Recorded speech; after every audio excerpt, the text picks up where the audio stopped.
Mga choy, panibagong araw na naman. Pupunta pala kami sa kapatid ko kasi manguha kami ng mangga. At pagkasundo ko nga sa kanya, dumiretso na kami. At pagkadating nga namin dito ay umakyat agad ako. Kinakabahan nga ako dito kasi sobrang taas. Pinakyat ko na pala din yung kapatid ko dito para may taga-video at taga-hawak ng mangga. Di pa pala masyado malaki yung mangga dito kaya kinuha na lang namin. Sayang kasi yung effort pag-akyat namin. Hinagis na lang pala namin kasi naiwan pa yung plastic dun sa baba. Maraming ang bunga dito ng mangga. Next month siguro malalaki na to. Kaya hindi namin inubos sa taas.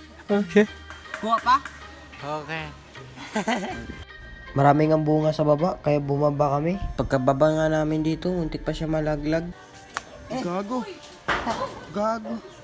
Akala siguro niyo kapatid siya ni Tarzan. Pagkababa nga dito ay nanguha kaagad ako ng mangga kasi maraming bunga. At pagkababa nga dito ay hinugasan na kaagad namin yung mangga. Hindi nga umabot ng 20 yung nakuha namin ng mangga dito. At pagkatapos nga niyan mga choy ay binalata namin kaagad. Grabe mga choy, sobrang asim talaga ng mangga. Kaya ito yung reaction niya.